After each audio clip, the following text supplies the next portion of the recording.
This episode discusses childhood neglect, parental addiction, mental illness, overdose, grief, teenage abuse, emotional manipulation, sexual coercion, stalking, and teen pregnancy.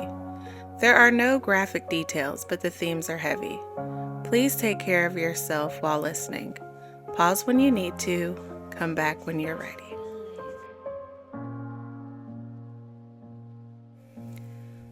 Welcome back to Uncuff the Collective. Today we're getting into the part of my story I used to avoid. Not because I was ashamed of it, but because I didn't really have the words to explain it. This episode is about the beginning. Not the cute baby pictures and first day at school type of stuff, but the things underneath. The things a kid shouldn't have to navigate.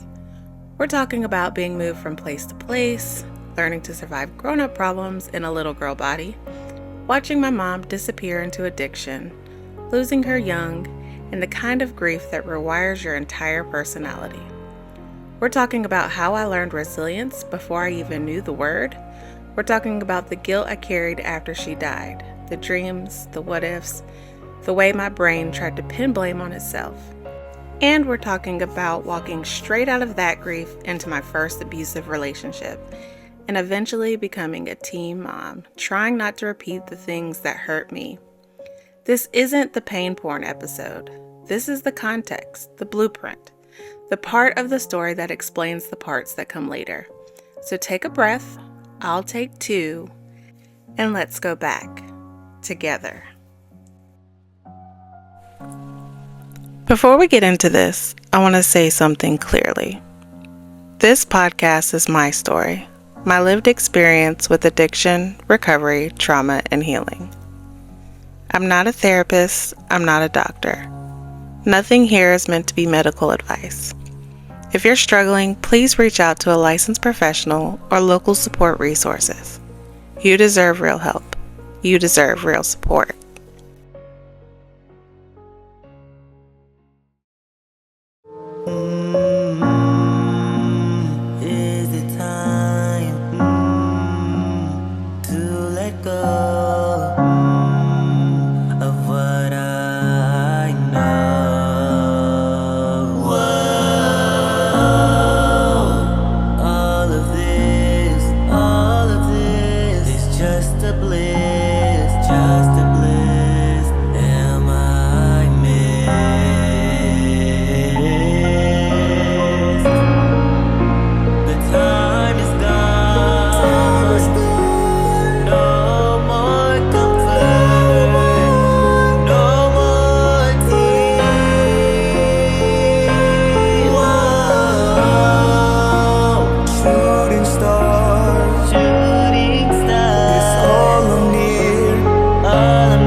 My life started pretty normal. Well, fairly normal. And I say fairly because nothing in my life has ever been 100% anything. It's always been a little hot, a little cold, a little rough around the edges. My mom and dad were high school sweethearts, the real cute type. Well, as cute as a couple going to the same last chance type of school. But anyway, then life lifed, as usual. They split, went separate ways, and somehow found their way back to each other once my mom was already pregnant with me. Now, technically, biologically, there was a man she met in Germany, and he's the reason I exist on paper. But listen, that man is a ghost with the first name. He doesn't play a role in my story. He didn't shape me, he didn't raise me, and he damn sure didn't love me. My dad, the man who showed up, that's my father. Point blank, period. End of sentence. So, growing up, it looked good. 2-parent household. Me, my brother, my sister, different moms, same shit. Church on Sundays, routines, structure. It was giving Southern family stability, at least on the surface.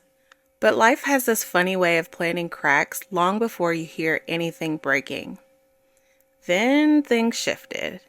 I was still young, too young to understand timelines or reasons, but my dad had to leave. And to this day, I don't know the whole story behind that. And because I don't know it factually, I'm not going to sit here and create a narrative that doesn't belong to me. What I do know, deep in the place where daughters just know their dads, is that whatever happened, my father must have had a damn good reason. Because my dad, that man doesn't walk away unless he's out of options. But when he left, it was just me and my mom. And that's when the world started tilting. I remember switching schools, switching daycares. Life kept throwing me in the spin cycle. My mom seemed okay at first, functioning, trying, but then the bottom dropped out.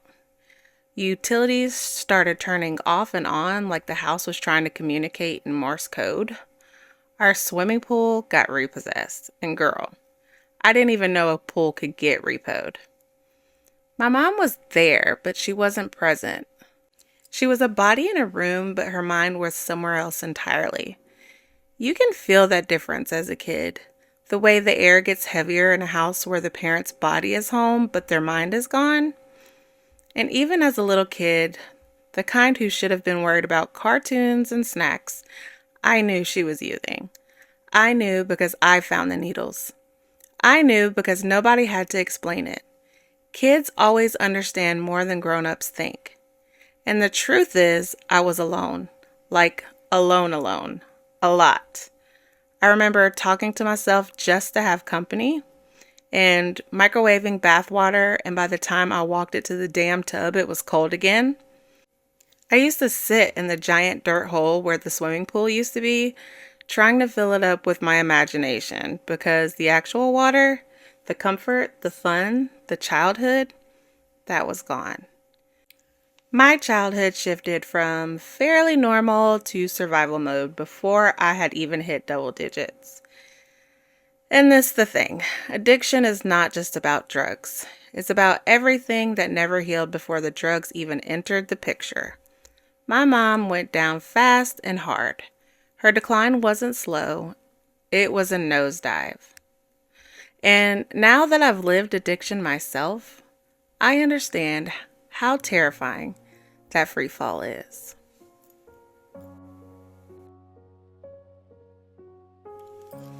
My mom suffered, and not in a small way, not in the she had a bad day kind of way, but in a big, messy, heartbreaking way.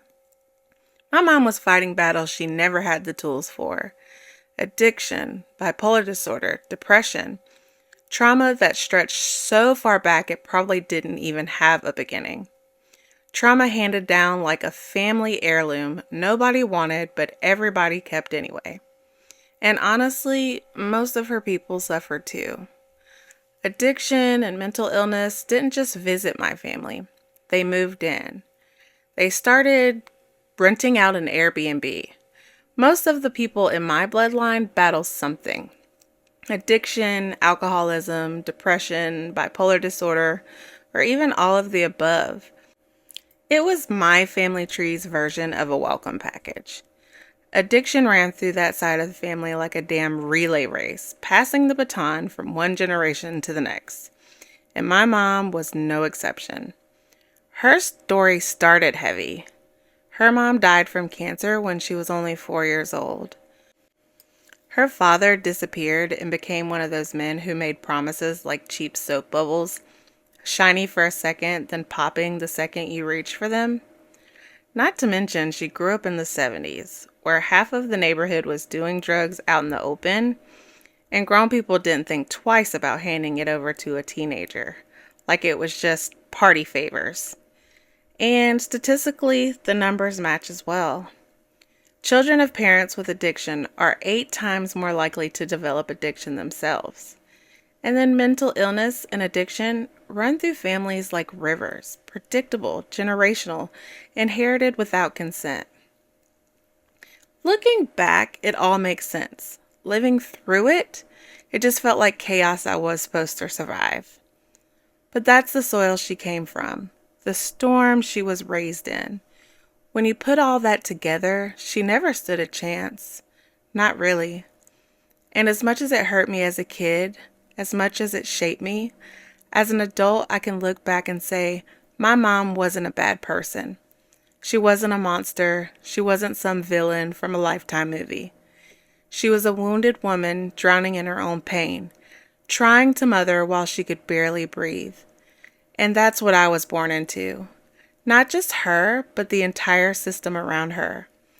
A family full of wonderful, complicated people who are all fighting something inside themselves. And me?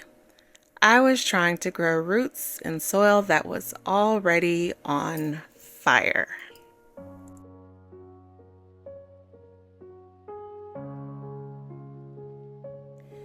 After things really started falling apart with my mom, the one thing that became consistent in my life was inconsistency. I was getting moved around so much it felt like I lived out of imaginary boxes. If there was a couch or a spare room, at some point it probably had my little self in it. And the wild thing is, I just rolled with it. I didn't question it, I didn't fight it, I didn't even really understand it. I just learned early that whatever home was, wasn't permanent. And I think that's where some of my resilience started without me even knowing it. Like people say, kids are resilient, which is true, but a lot of times that's just a nice way of saying this child is going through too damn much. And I was. I didn't have the words for it back then, but I knew enough to go with the flow and adapt, because what else was I going to do?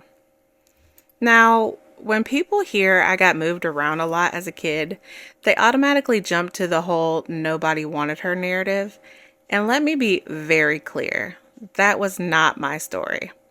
My family loved me deeply, loudly, sacrificially. The problem wasn't love. The problem was stability. And stability is one of those things that love alone can't manufacture when the situation around you is collapsing. When my dad left and my mom started slipping deeper into addiction, I ended up living with different people at different times. Not because anyone was trying to pass me off, but because everybody was trying to help in the ways they could. My grandmama was my rock, my constant, my safe space. She was everything to me. And my aunts, they were like the icing and sprinkles on the grandmama cupcake. The women holding the glue together even when everything else was falling apart. And all of them, every last one, gave me love. Real love, not performative love, not pour her love. Actual, unconditional, we got you love. And honestly, those chapters saved me. There were also two major eras in that part of my life, and both of them also shaped me in completely different ways. One of the first places I landed was with my uncle, his then wife, and her daughter. And it didn't feel temporary. It felt comfortable, safe, familiar. Their daughter, who wasn't my blood, was my whole world back then. We were best friends, inseparable in that childhood way where you're basically siblings without the DNA paperwork. We grew up together. We shared everything from secrets to snacks to the same sense of humor. Even when the adults divorced later on, she stayed someone incredibly special to me. That home gave me breathing room, routine, consistency, a place where I wasn't the adult in the room. And then a bit later, when I was spending more time at Grandmama's house, and listen, this part of my life, it's precious to me. I met a girl at school who was my age and found out that we were related, cousins. From that moment, we were inseparable, and having another kid there right next to me, living life with me, gave me a sense of normal I didn't even realize I was starving for. We did everything together. School, after school, sleepovers that turned into full weekends. Nights watching Survivor with Subway sandwiches like it was our family tradition. Her parents gave me more than a girl could have asked for, and they never had to. They even talked about building me my own room. Who does that? People who love you like you're their own. And here's the part that stands out when I look back. It wasn't just the adults loving me, though they absolutely did. It was about having a best friend my age in every place I landed. A sister type. Someone who made me forget that my real life was falling apart in the background. Someone who made everything feel less heavy. Adults can hold you together, but peers make you feel like you're not different. Like you're not the kid with the complicated home life. That's what gave me the closest thing to stability.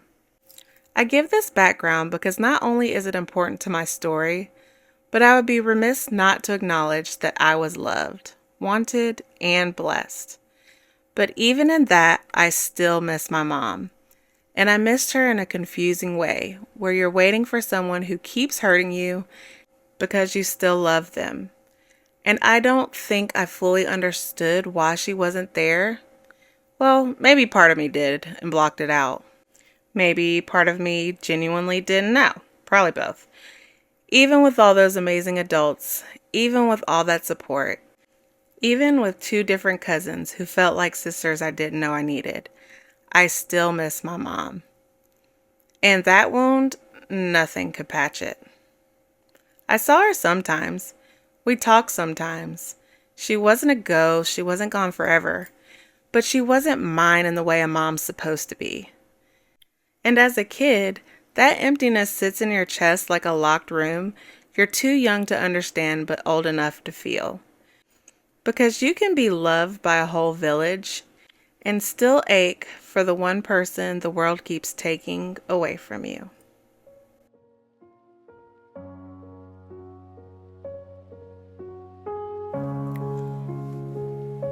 When mom eventually came back into my life, because she always came back in circles, that's when the resilience part really got tested.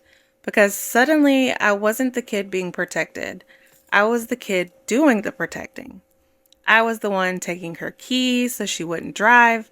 I was the one helping her do things she couldn't do or wouldn't do. We moved house to house because money disappeared as fast as she got it. She brought people around, like grown adults who had no business being around a child. Most of them sketchy as hell.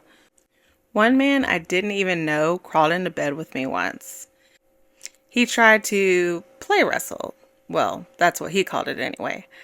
I knew it wasn't right, and thank God it didn't go further, but it scared the shit out of me.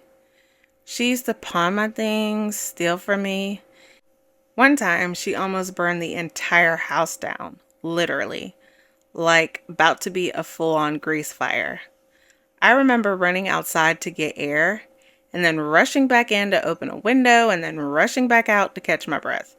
It was insane, like actual chaos. But kids who survive chaos don't call it resilience at the time. We just call it Tuesday. And I was a kid trying to keep up with all of it while also trying to keep myself together. I wasn't thinking about trauma or attachment issues or nervous system dysregulation. I was just trying to survive the day, do what I had to do, not make waves, not cause problems, not get in trouble, just survive. And looking back now, I can see exactly what was happening. Trauma was aging me faster than time ever could. I became the adult long before I got the chance to be a child. And while trauma was busy with me, I had no idea how heavy her demons had gotten. Addiction doesn't announce itself. It just starts taking pieces. Routines, stability, safety, one little bit at a time. And as a kid, you don't understand that. You just feel the shift, the tension, the unpredictability, the fear that you can't name but still carries your whole body like a weight. And then one day, there's no more shift. There's just impact. My mom died of an overdose.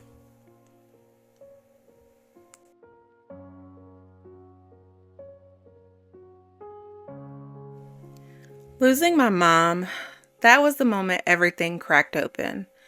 It didn't feel real at first. It felt like my brain just refused the download. Like, nope, we're not doing this today. I think part of me always knew something like this could happen one day, just based on how hard she was spiraling.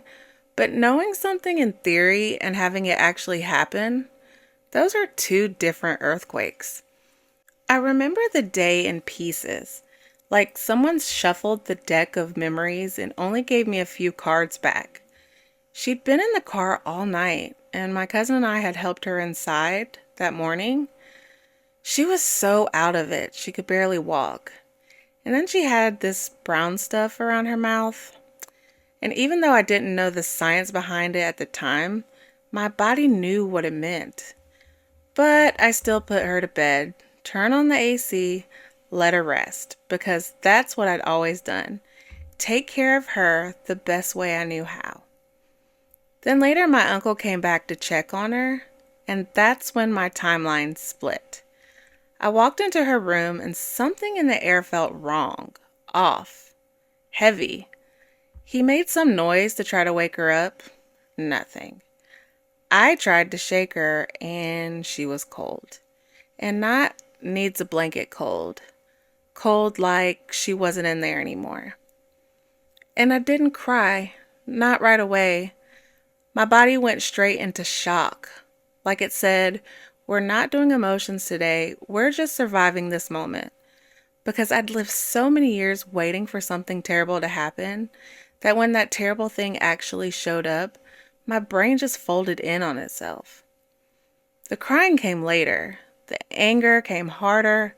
The grief hit in waves I couldn't even begin to expect.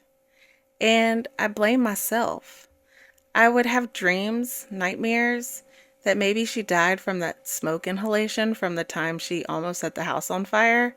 Like maybe this was some kind of warning I'd missed. I replayed moments looking for clues I should have caught, things I should have said, ways I should have saved her. My brain connected dots that didn't belong together because grief will build a villain out of thin air when it can't understand the loss. And of course, the villain was me. That's the thing about being a child in an addictive household. You grow up thinking you have more power than you actually do, and you blame yourself for the things you never had the power to stop. Unfortunately, that's common, especially for kids of parents with addiction. Studies show children often internalize the responsibility, try to fill the gaps, try to regulate the chaos, and then feel guilty when the ending still happens. And when someone's tolerance builds, especially with prescription pills and alcohol, their risk level of accidental overdose skyrockets. But try telling that to a kid whose whole world just collapsed. Facts don't hold grief together. They don't even touch it. After she died, it felt like someone split my life clean down the middle, before and after, light and dark. Her death didn't just take her away, it erased the version of me that still believes she might get better someday. It took the maybe one day fantasy. It took the hope I didn't even know I was still carrying.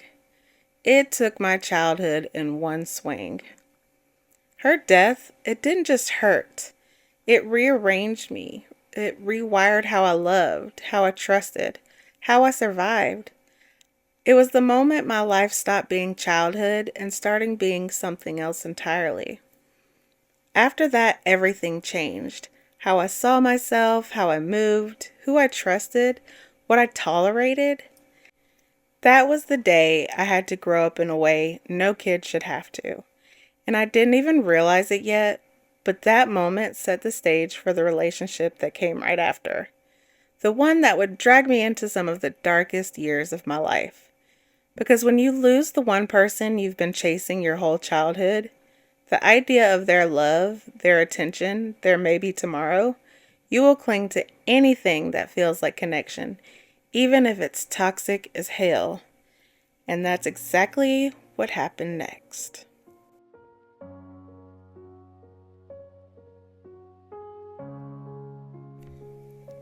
After my mom died, something in me shifted. I didn't realize it at the time, but I was wide open emotionally. Like someone stripped the skin off my feelings and left everything exposed. I was grieving, guilty, confused, and trying to hold myself together with sheer willpower and duct tape. And that's when the relationship I was already in changed. We were dating before she passed away, and before everything happened, it felt normal. I mean, teenager normal. Notes passed in school, hanging out after class, laughing in the park while waiting for my ride. Nothing wild, just two kids trying to feel grown. But after she died, everything got darker. He started showing sides of himself I didn't even know existed. And people act like teenage relationships don't count.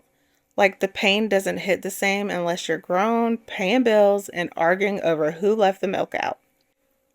But let me tell you something. Emotional instability doesn't wait for adulthood. Abuse doesn't check your ID or wait until you're an adult to show up. It doesn't knock on the door politely at 25 and say, "Hey girl, ready for your trauma now?" No, it shows up wherever you're emotionally vulnerable. And teenagers are basically walking exposed nerves. At that age, your brain is still learning how to regulate emotions, how to tell real love from chaos, how to understand what feels good versus what feels familiar. A teenager's brain is still developing, especially the parts that handle self-worth, safety, and identity. So when someone your age starts playing mind games, starts controlling you, starts twisting your reality, it settles into you in a way that sticks. Teenagers want connection like oxygen, especially kids like me, kids who already grew up carrying emotional weight way too heavy for their age. I didn't have emotional stability. I didn't have a safe parent to go home to. I didn't have anyone walking me through healthy love versus harmful love. So when this guy came into my life, I was already cracked open, grieving, lonely, looking for something steady in a world that felt like it had been spinning off its axis since the day I was born. And he filled that space. Not with comfort, not with kindness, but with control, manipulation, and a level of emotional abuse I had no tools to understand at that age. I didn't know then what I know now, that teenagers are actually more vulnerable to abusive dynamics because your brain is still wiring its definition of love and worthiness. So when someone treats you like hell but calls it love, that becomes the blueprint you carry into adulthood, unless you fight your way out of it. And I didn't know I had to fight. I had no idea the relationship I was walking into would become something I'd still be unpacking decades later.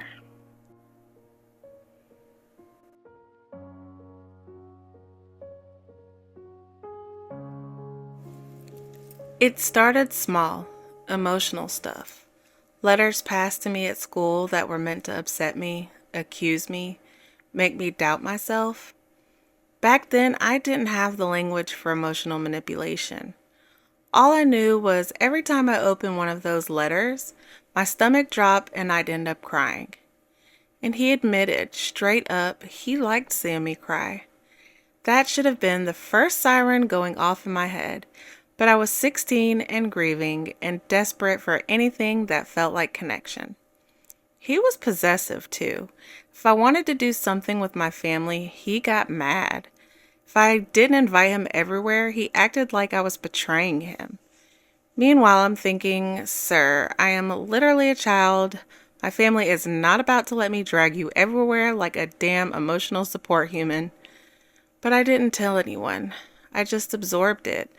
And at that point in my life, absorbing pain was basically my brand.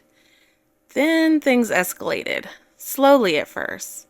There was pressure around physical stuff, the kind you don't really realize is wrong until years later when you look back and think, oh, that wasn't consent. I just didn't feel like I had a choice. He'd tell me I couldn't leave unless I did what he wanted. He'd block the door so I couldn't walk out. If I didn't give in, he'd threaten to ruin my day or keep me from school or make it a whole thing. And again, I didn't understand the dynamics at that time. I just knew I felt trapped. Eventually, the emotional and sexual pressure turned into physical abuse. The first time he slapped me, I was shocked into silence. We were sitting there, me, him, and my cousin, just watching TV like it was a normal damn Thursday. I said something he didn't like, and he slapped me across the face. My cousin told me to take him home, and honestly, that reaction made sense. But when I drove him home, he refused to get out of my car. It was like his anger came with a latch, and it didn't stop there. There were more slaps, more pushing. He once shoved me into a bathtub full of pots and pans. And yes, that sentence sounds wild, but at that time, it was just another Tuesday. I tried to break things off. I tried to be mature about it too. Went to his house, huge mistake, 0 out of 10, would not recommend, intending to end things calmly. He asked if I was seeing someone else. I wasn't planning to tell him that part, but he asked directly. And when I said yes, he snapped. He grabbed me and slammed me face first into a door. Then he threw me on the floor and started kicking me like full-on WWE style over and over. He grabbed a knife and started poking it into me, jabbing it into me.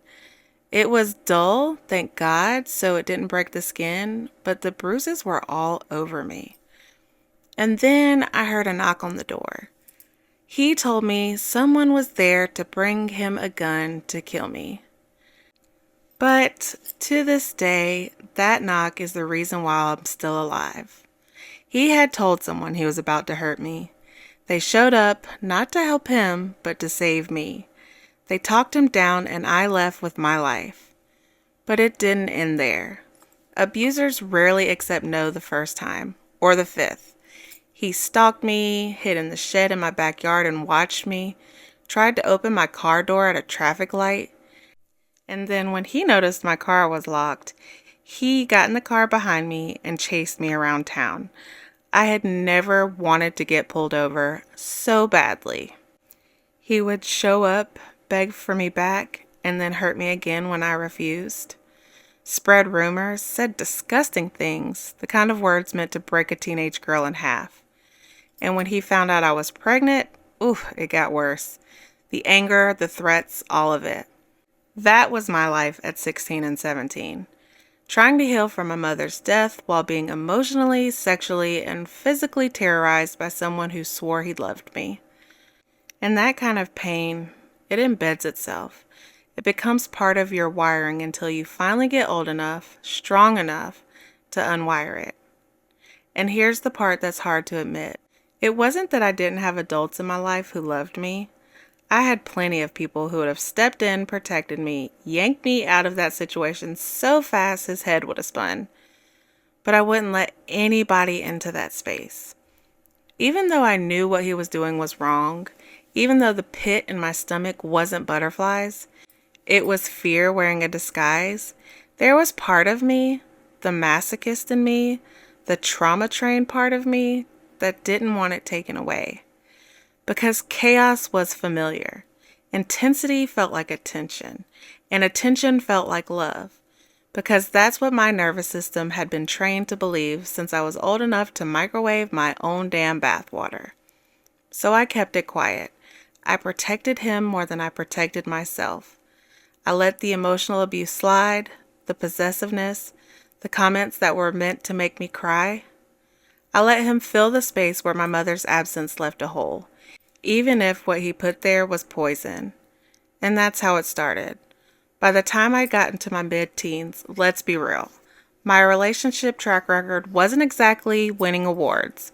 I had already survived way more emotional and physical bullshit than a kid my age is supposed to. And even though I had love, real love, deep love from my family, I didn't let them into the part of me that was breaking. Sometimes when you grow up around addiction and instability, you don't chase what's healthy. You chase what feels familiar, even if familiar damn near kills you. I learned early how to survive, but I never learned how to choose softness, or stability, or people who could love me without hurting me. So when I finally got out of that abusive relationship, and trust me, that escape felt like sprinting out of a burning house, I latched on to the first boy who felt like he wasn't going to ruin me.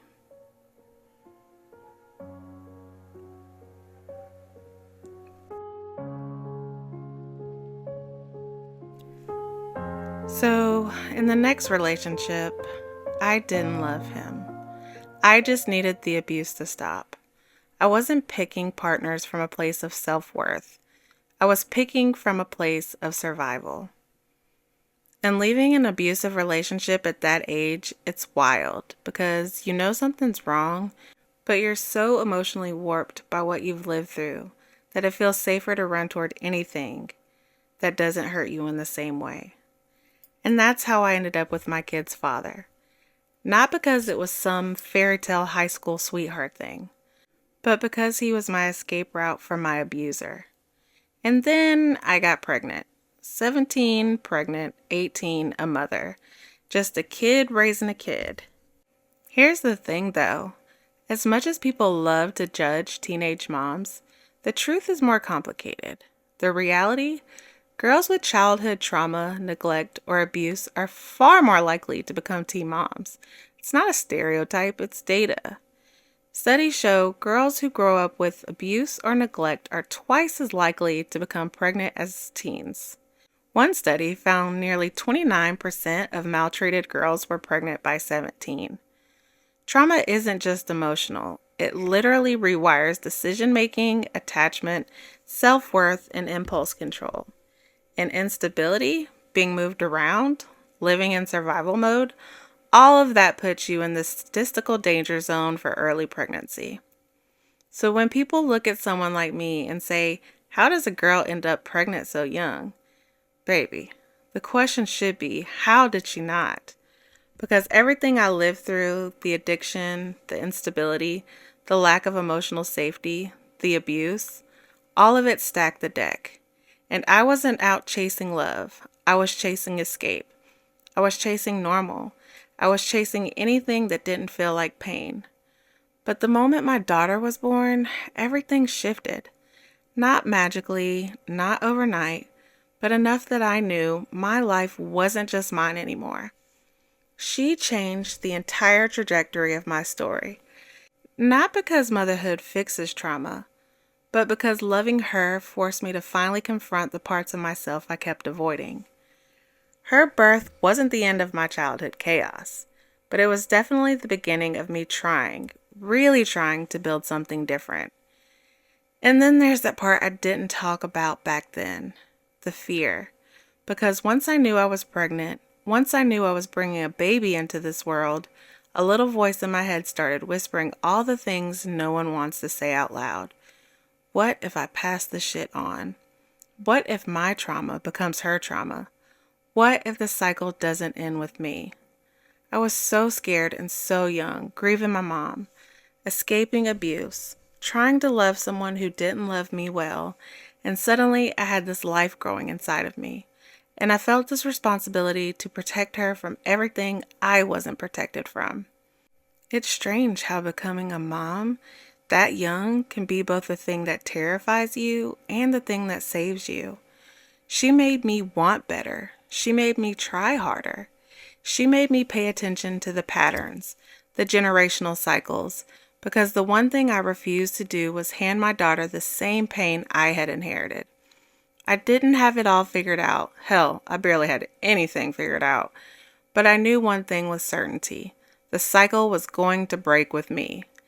Even if I had to crawl my way through every mistake, every trauma, every fear, I was going to be the mother I never had the chance to have. Because my Shug, that little girl, my Desi, she deserved a fresh start, a real one. And I was determined to give it to her, even if I had to build it from scratch. But here's the part that hits the deepest. I always swore I'd never let my daughter feel what I felt. I swore I'd protect my son from every shadow I grew up under.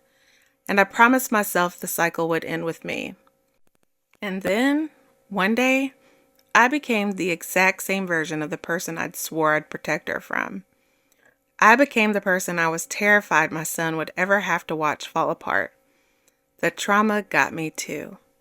It came for me the same way it came for the women before me. And in those early years, before I even understood addiction, before I knew I had my own demons waiting on standby, I genuinely believed I had already failed them. Because that's the thing about generational trauma. It doesn't knock on the door and introduce itself. It sneaks in through the cracks in your self-esteem, your loneliness, your fear. It convinces you that you're doing better than the people before you, right up until the moment you realize you aren't. I love my kids more than anything, but love doesn't cancel trauma. Not without work, not without healing, not without honesty. And I didn't know that yet. I was a young mom carrying a lifetime of wounds I hadn't even named. I was raising 2 kids while being a child inside, trying to break a cycle with tools I never learned. And that's how episode 2 closes. Not with perfection, not with a neat little bow, but with the truth. The cycle didn't end when I had my kids. It ended when I finally decided to heal.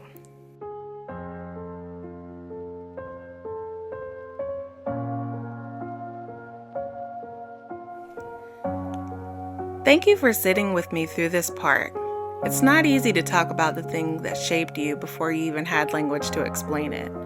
But if you're still here, still listening, still breathing with me through the uncomfortable parts, I appreciate you more than you know. What I hope you take from this episode is this. Nothing about who I became happened in a vacuum.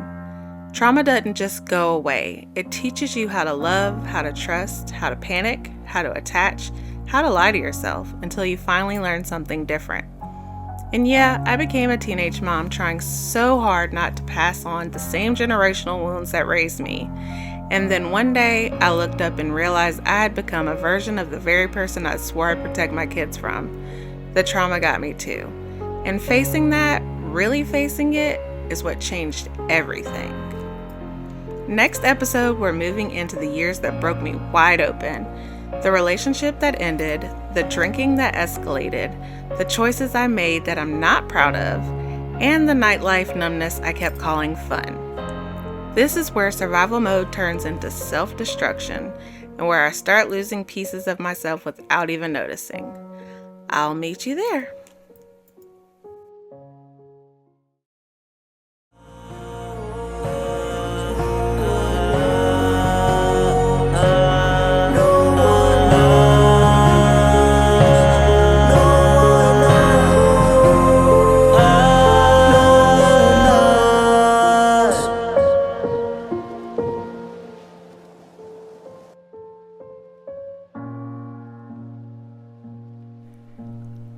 You've been listening to Uncuffed, the Collective, a space for the real, the raw, and the redeemed. I'm your host, Ashley, just the woman who fell apart, put herself back together, and decided to talk about the messy in-between so none of us had to heal alone. Production for this episode was powered by my 2 favorite musicians, my son Christian and my bonus son Will, together known as Crora and Jamin, who created the theme song Time. Every beat of this show is built with love from my home to your headphones. If anything you heard today brought something up for you, please know you don't have to navigate trauma, addiction, or abuse alone. I have included nationwide resources in the show notes for easy access. Thank you for being here, thank you for listening, and thank you for healing at your own pace, right alongside me.